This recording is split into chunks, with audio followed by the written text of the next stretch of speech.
શ્રી સ્વામિનારાયણ ભગવાનની જય. સ્વામિનારાયણ હરે. સ્વામી વાત કરી છે, ભગવાન તો પોતાના ભક્તની રક્ષા કરવામાં જ બેઠા છે. તેની પેઠે તો જેમ પાપડ આંખની રક્ષા કરે છે ને હાથ કંઠની રક્ષા કરે છે ને માવતર છોકરાની રક્ષા કરે છે ને રાજા પ્રજાની રક્ષામાં છે, તેમજ ભગવાન આપણી રક્ષામાં છે.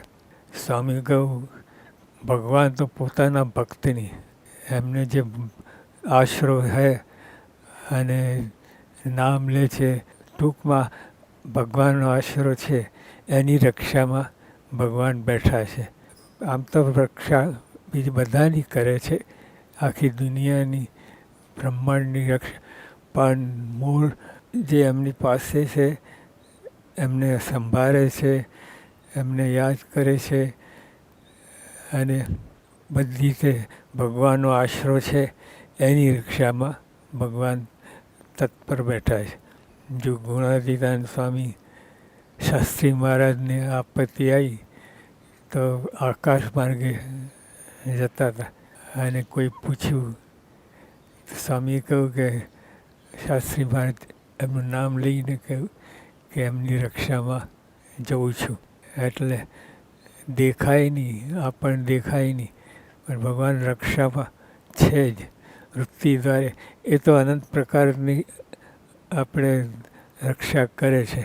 આપણે જોઈએ કે તમારે સામે જુએ તો જ રક્ષા કરે એવું નથી.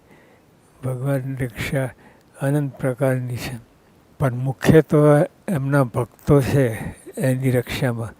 બીજા બધા તો જનરલ, આ જો કોરોના વાયરસ આવ્યું પછી આખી દુનિયાની રક્ષા કરે ભગવાન, એવું નહીં, પણ પોતાના ભક્તની રક્ષા તો ખાસ કરે છે. અને આપણે દેખાય નહીં.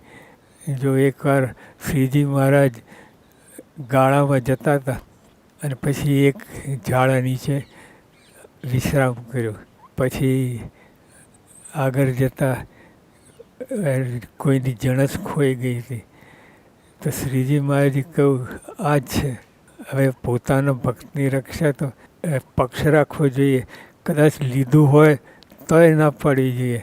તો ભગવાન સામેથી કહ્યું કે આને બધું કર્યું છે તો ઓલા તો બાકી રહે.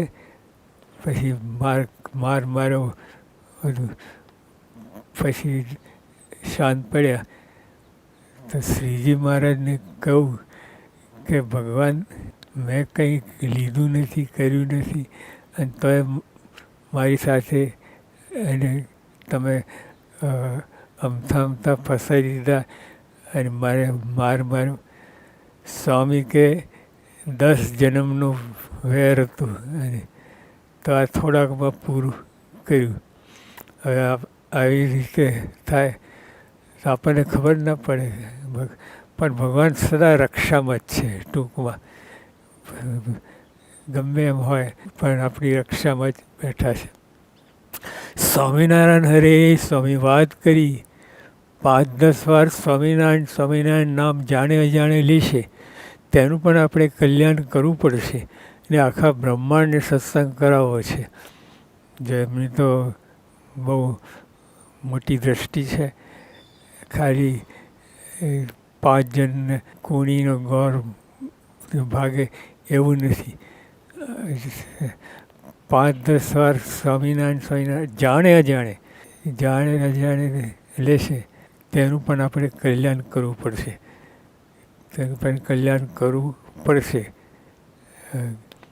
જેને નામ લીધું જાણે અજાણે, પણ તોય આપણે કલ્યાણ કરવું પડશે. ને આખા બ્રહ્માંડને સત્સંગ કરાવો છે. ને આખા બ્રહ્માંડને સત્સંગ કેટલી મોટી વાત છે. આખા બ્રહ્માંડ, આપણે તો આફ્રિકા ખંડ, ઇંગ્લેન્ડ, યુરોપ, જાપાન, એ બધાને આપણે સત્સંગ થાય તો કેટલા બધા રાજી થઈએ. તો મહારાજે કહ્યું કે સ્વામીએ કહ્યું કે આખા બ્રહ્માંડ સત્સંગ કરાવે છે. એટલે એમની દ્રષ્ટિ અનંત બ્રહ્માંડ જોતા હોય એક હસ્તામલ અનંત કોટી બ્રહ્માંડ જોતા. હવે એને આ શું હિસાબમાં પણ આપી એ દ્રષ્ટિ થોડી વાર પૂરતું પામી જવાય, પણ અખંડ એ દ્રષ્ટિ રહે કે આવા સમર્થ છે તો બ્રહ્માંડોનું કલ્યાણ કરી શકે છે એવો ભાવ અખંડ રહે. આપણને લબક ઝબક રહે છે, કથા વાર્તામાં જ્યારે વાત આવે ત્યારે રહે છે, પણ પછી આપણે જે કરતા એ કરવા લાગીએ છીએ. 5-10 વાર સ્વામિનારાયણ સ્વામીનું નામ જાણે અજાણે લેશે તેનું પણ આપણે કલ્યાણ કરવું પડશે. ને આખા બ્રહ્માંડને સત્સંગ કરાવો છે. સ્વામિનારાયણ હરે સ્વામી વાત કરી છે, હીરો છે તે કોઈ રીતે ફૂટે નહીં, પણ તે માકડના લોહીથી ફૂટે. પ્રયોગ કરવા જેવો છે. સ્વામી કહ્યું છે માની લેવાનું, એ ફૂટે કે ના ફૂટે, પણ સ્વામી કહ્યું છે એ સત્ય વક્તા છે. સત્ય હંમેશા સાચું જ બોલે છે. તો એ ફૂટે કે ના ફૂટે એ પ્રયોગ કરવા જેવું નથી. કેટલાય માકડ મારવા પડે બધું, એ ગળમથલમાં પડવું નહીં. સ્વામી કહ્યું છે માની લેવાનું. હીરો છે તે કોઈ રીતે ફૂટે નહીં, પણ તે માકડના લોહીથી ફૂટે. તેમ વાસના કોઈ રીતે ટળે નહીં. મુદ્દો તો આ મહારાજને આ સમજાવ્યું છે સ્વામીને, કે તેમ વાસના કોઈ રીતે ટળે નહીં. કોઈ રીતે વાસનામાં વાસના ફૂટે. એક વાસના હોય એમાંથી બીજી કેટલી વાસના ફૂટે, એનો અંત જ આવે એવી નથી. તેમ વાસના કોઈ રીતે ટળે નહીં, પણ મોટા કહે તેમ કરે. જો મોટા તેમ કહે તેમ કરે, તેનો ગુણ આવે, એની ક્રિયા ગમે તો તેથી ટળે. એટલે મૂળ સત્પુરુષ મળ્યા છે આપણે એમાં લક્ષ્ય દોરવું. અને મારે કંઈક કોઈ વાસના ટળે એમ નથી, પણ મોટા પુરુષના સંબંધથી વાસના ટળે. પણ શું કરવું પડે તેની સાથે સાથે કે તેનો ગુણ આવે, એમનો ગુણ આવે. આપણે સૌમાં હોઈએ પણ ધ્યાન ના હોય, અને એવું બને 1-2 હોય તો ધ્યાન સામસામા આવે, પણ સમૂહ હોય મોટો સમૂહ, તેમાં તો કોઈ શું કરતું હોય, કોઈ કયા વિચાર કરે, પણ એમની એમનો ગુણ આવે એટલે સ્વામી સામે જ નજર રહે, એનો ગુણ આવે અને એની ક્રિયા ગમે. એ ક્રિયા ગમવી એ બહુ મુશ્કેલ છે. આપણને લાગે કે આપણે ક્રિયા ગમે છે, પણ ઘણીવાર શંકા કુશંકા આવી જાય. આમ કેમ કર્યું, આમ કેમ કર્યું, લેવા દેવા વગર, કાંઈ કારણ વગર એમાં શંકા નાખ્યા કરે. તેનો ગુણ આવે ને એની ક્રિયા ગમે તો તેથી ટળે. નહીંતર સાધન તો સૌભર્યાદિકના કેવા તો વાસના ટળી નહીં. સૌભર્યાદિક કેવા સાધનો કર્યા છે એકાગ્ર થઈને, પણ કોનામાં એકાગ્ર થવાનું છે? એમ તો પાત્ર સામે છે જ નહીં. અને કલ્પના કરવાની છે. કલ્પનાને મૂર્તિ બનાવવાની, પછી એનું ધ્યાન કરવાનું. પછી એ તો આપણે કેટલો બધો લાભ છે.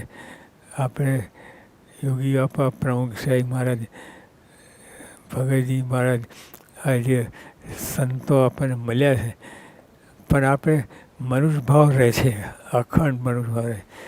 આપણા જેવા જ ખાવું પીવું ઉઠવું બેસવું રહેશે, અને એમાંથી આપણને ઊંચા આવતા નથી. મનુષ્ય ભાવ રહે છે જ એમનો વિષય.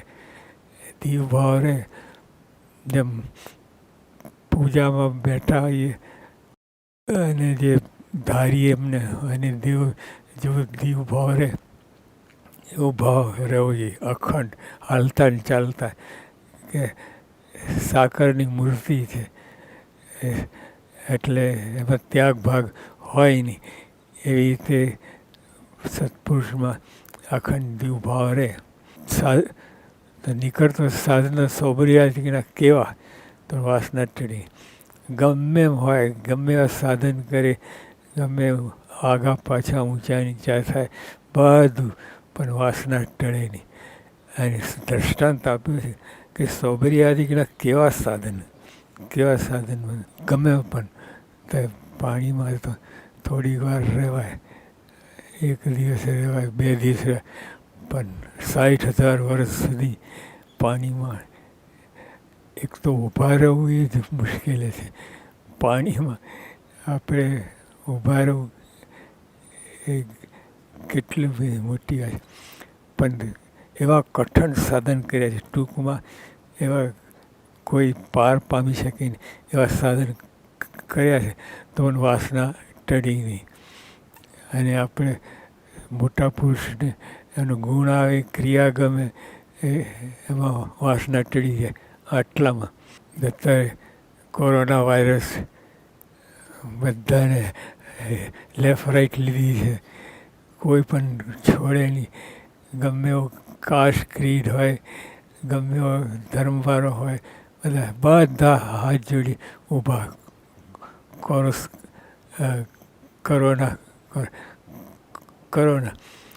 કોરોના તમે જે કરો છો એ નહીં કરવાનું. કોરોના વાયરસ એને એટલે આપણે બધું આડું અવળું કરીએ છીએ એ કરતા નહીં તો મુઠ્ઠી મારશે એવું. એટલે ટૂંકમાં ભગવાનની આજ્ઞા પ્રમાણે જ કરવું. મહારાજે જે આજ્ઞા કરી છે, મોટા પુરુષે આજ્ઞા કરી છે, એ પ્રમાણે જ લાઈનમાં કરવું. અખંડ વૃત્તિ ત્યાં જ રાખવી કે સ્વામી સામે જોઈ રહેવું કેવું છે. મોટા સાથે સામે જોઈ રહું. સામે જોઈ રહ્યું એટલે આમ આંખો ફાડીને નહીં, પણ એની મરજી શું છે, એની ઈચ્છા શું છે એ પ્રમાણે જોઈ રહ્યું. તો ટૂંકમાં સહેલાઈથી વાસના ટળી જાય. અને તો આવા બધા સૌરી આદિક બીજા બધા કેટલાય બધા સાધનો કર્યા છે, તો વાસના ટળી નહીં. સ્વામિનારાયણ હરે સ્વામી વાત કરી છે, આપણે તપાસ કરવો છે. 1000 રૂપિયા મળે તેનું શું ફળ છે, ને લાખ રૂપિયા મળે તેનું શું ફળ છે, ને કરોડ રૂપિયા મળે તેનું શું ફળ છે. કેમ એ રોટલાથી વધારે ખાવાતું નથી, માટે તેનો તપાસ કરો અને પાછા વળવા શીખવું. હવે અબજો રૂપિયા હોય પણ તોય સોનાની કઢી ખાતા નથી. એ તો જે બધા આખી દુનિયા જે કઢી ખાય છે એ જ કઢી ખાવાની, બીજું નહીં. અને શાક કંઈ હીરાના કટકાનું શાક બનાવે અને ખાવે એવું ના થાય. એટલે જે આખી દુનિયામાં બધા કરે છે, થોડુંક વિશેષ સારું હોય પણ ખાવાતું એ જ છે. એટલે સ્વામીએ કહ્યું કે જો આ તો ગ્રસ્ત માત્રને મારે જે આપણે તો ધનસિંહના ત્યાગી એટલે આપણે તો છે નહીં, પણ ગ્રસ્ત માટે છે. સ્વામીએ કેવું લોજિક અપાવે. 1000 રૂપિયા મળે તેનું શું ફળ છે, ને લાખ રૂપિયા મળે તેનું શું ફળ છે, ને કરોડ રૂપિયા મળે તેનું શું ફળ છે. કેમ એ રોટલાથી વધારે ખાવાતું નથી. ગમે એવો હોય એટલે કોમન પ્લેટફોર્મ પર આવી જાય. રોટલા ખાય, બીજું સોનાની કઢી ને હીરાનું શાક ને એ બધું ગમે એવા હોય તો ખાવા નહીં. અબજો રૂપિયા હોય તો સોનાની કઢી ખાઈ નહીં શકે. કઢી તો જે આપણે સામાન્ય. એટલે સ્વામીએ કહ્યું કે રોટલાની વધારે ખાવાતો નહીં. એટલે આ વિચાર કરવું, લોભ ના રાખવો ગ્રસ્ત હોય. અને પૈસા કમાવા બધી વાત છે, લોભ રાખવો નહીં. એ પૈસા એ બહુ ફેર જ પડે. તમે સામાન્યપણે જે આવે મળે એના પાછળ દોડવું નહીં, પૈસા પાછળ દોડવું નહીં. પૈસા એ સહેજે મળે એને લાવવું અને કરવું, પણ પૈસા પાછળ દોડવું એ લોભ કહેવાય. અને એનાથી બધું ઘણું બધું અનીતિ થાય, અનાચાર થાય અને બધું થાય. પૈસા પાછળ દોડે એને આવા અવગુણ ભરાય. તો પૈસો કમાવો લાવવું એ બરાબર છે, પણ મનમાં રાખવું નહીં પૈસા. જો શ્રીજી મહારાજે નિષ્કાળ સ્વામી બંને જતા હતા તો એના ઉપર ઝાડે ફેરો, પૈસા ઉપર ઝાડે ફરે. એટલે આટલું બધું ત્યાગ રાખવાનું. એટલે મનમાં એવું એના વગર ચાલશે નહીં એવું ના રાખ. ભગવાન છે, ભગવાન વિના બધું આવી ગયું. એટલે મનમાં એવું રાખવું નહીં. ટૂંકમાં પૈસા પાછળ દોડવું નહીં ટૂંકમાં. એટલે સ્વામિનારાયણ હરે સ્વામી વાત કરી છે આ દેહમાં અને આ લોકમાં આપણે ચોંટશું તો ભગવાન ચોંટવા નહીં દે. ભગવાનનો ભક્તો હોય એની વાત. બીજા તો બધા જેમ કરતા હોય કરે, પણ ભગવાનનો ભક્ત હોય તો ભગવાન આપણે ચોંટવા નહીં દે. કેમ કે ભગવાનનો ભક્ત છે એને ભગવાનમાં વૃત્તિ રહે એ મહારાજ કરે. ભગવાનનો વૃત્તિ રહે એ ગોઠવણ કરે. તો કોઈ તાલમેલ આમાં આપણે મહારાજ મોટા ને મોટા હોય છે, એમને કરોડ રૂપિયા ઈચ્છા રાખી હોય તો એને તાલમેલ કરે ગોઠવે. અને મેં તો અમે જોયા છે હરિભક્તો વર્ષોથી, પણ હરિભક્તો જરાક ત્યાં પહોંચે 99% અને પછી ભાગી પડે બધું. કેટલાય હરિભક્તો જોયા છે, અનુભવ છે. એટલે ટૂંકમાં આપણું ધાર્યું થવા ના દે. આપણે ધાર્યુંથી ઊંધું વર્તાવે કે જેને કહીને વાસના તૂટે. આ દેહમાં ને આ લોકમાં આપણે ચોંટશું તો ભગવાન ચોંટવા નહીં દે. એમને મોટું ફળ આપવું છે. આપણે નાનામાં ભરી રહ્યા. એને જો એકવાર લક્ષ્મીદાસ ગણાત્રા રાજકોટવાળા હતા. એ શાસ્ત્રી મહારાજ દર્શને ગયા. શાસ્ત્રી મહારાજે કહ્યું એમને જવું હતું, પણ શાસ્ત્રી મહારાજ કહે રોકાવો, આજે રોકાવો, પણ મારી નોકરી જે છે નહીં જાય નોકરી. પણ ગઈ નોકરી. પણ પછી એ ત્યાં ભરી રહ્યા હોત આખી જિંદગી 50-150 રૂપિયામાં નોકરી કરે રાખે. પણ સ્વામીએ શાસ્ત્રીમાં જેવું કર્યું કે પછી પેટ્રોલિયમ, ભારત પેટ્રોલિયમ એ અને બીજા લાયન્સ ક્લબના પણ વાઇસ પ્રેસિડેન્ટ થયા. બધું ઘણું બધું થયું. એટલે આ લોકોમાં પણ બધું સેટિંગ થઈ ગયું. તો મોટા પુરુષની આજ્ઞા પાડી એટલે રહ્યું. નહીં તો ઓલા નોકરી કરીને મરી જાય તો 150 રૂપિયા વધારે મળત નહીં. પણ સ્વામીએ બ્રેક મારી અને આખો પલટો માર્યો તો એને કેટલો લાભ થયો અને પ્રતિષ્ઠા વધી. આ લોકોમાં બધું ઘણું બધું થયું. નહીં તો એટલે મહારાજે કહ્યું કે જેમ રવજી સસ્તાને સ્ત્રી પરણાવીને સંસાર સુખ લેવા દીધું હતી ને પછી સંસારમાંથી તોડીને છેલ્લી વારે સાધુ કર્યો, તેમ ભગવાન બંધાવા નહીં દે. એટલે આપણો તાલ ગોઠવી મન ધાર્યું ભગવાનથી મૂળમાં ભગવાનની આજ્ઞાથી વિરુદ્ધ કરી આપે તો ભગવાન નહીં ફાવે. એ તાલમેલ રહેવા નહીં દે. તો ભગવાનનો ભક્ત હોય, બીજા તો જે હોય કરતા હોય કરે, પણ ભગવાનનો ભક્ત હોય એને મોટું રાજ આપવું છે. નાનું પતાવી દેવું નથી. એટલે ગણાતા સાહેબની જેમ 150 રૂપિયા નોકરી કરે રાખે, પણ એ નથી કરવું. એટલે એમ ભગવાન મોટું સુખ આપવું છે. એ આપણા વેરી નથી, દુશ્મન નથી. જે કરે છે બધું સારું જ કરે છે એમ માનીને આપણે તાલમેલમાં તોડે ભલે રાજી થવું.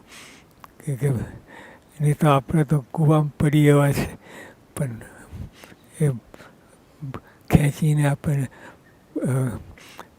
પાછા દ્વારે એમ કોઈ પણ રીતે એમાં બંધાવા ના દે. એટલે બહુ મોટા ભાગ્ય છે કે આવા સાધુ મળ્યા, આવા કહેનારા મળ્યા. તો આપણે ગુણ લેવું, મોટા પુરુષનો ગુણ લેવું નહીં કે અમારું બધું બગાડ્યું. આ સ્વામી આપણે માણેકલાલ શેઠ હતા, એ 4 પ્રોજેક્ટ લઈને આવ્યા કે મારા સ્વામી યોગીઓ પાસે કે આ કરું કે આ કરું કે આ કરું. 4 પ્રોજેક્ટ. તો જેમાં એમનું મન નહોતું, ચોથો પ્રોજેક્ટ આ કરો કે. તો પછી એમાં કર્યું તો એમાં પૈસા નાખ કર્યા, દીવારું ફૂક્યું, એટલું બધું થઈ ગયું. પછી પ્રમુખ યોગી બાપાની પૂજામાં બેઠા હતા અને સ્વામી કહ્યું કે માણેકલાલ તમે વાત કરો. તેમને બળાપો કાઢ્યો. સ્વામી તમે ઓલા 4 પ્રોજેક્ટમાં બીજા મારા સાથીદાર હતા એ તો કેટલા આગળ થઈ ગયા અને હું તો પાછળ રહી ગયો. પણ એવો દેવારું ફૂંકવું પડ્યું. એટલે તો સ્વામી થોડી વાર બળાપો કાઢ્યો, શાંત રહ્યા. સ્વામી કે હજુ વાત કરો. તો બીજી વખત ખૂબ બળાપો કાઢ્યો. તમે આમ છે તેમ છે આમ છે. એટલે પણ પછી શાંત પડે. સ્વામી હજુ બોલો. ત્રીજી વાર કહ્યું, સ્વામી પૂજામાં બેઠા હતા, બધા હરિભક્તો બેઠા. તો ત્રીજી વાર કહ્યું કે સ્વામી ગમે એમ હોય લાખો રૂપિયા, પણ મને નિશ્ચય થઈ ગયો. એ તો કેટલી મોટી વાત છે. કરોડો અબજો રૂપિયા નિશ્ચય, ભગવાન નિશ્ચય થવું એટલી મોટી.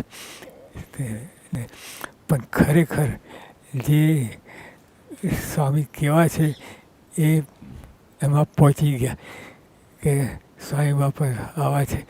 એ ભલે બધું નાશ કર્યું, આ કર્યું બધું, પણ અંતે નિશ્ચય થઈ ગયો. એ બહુ મોટી વાત છે.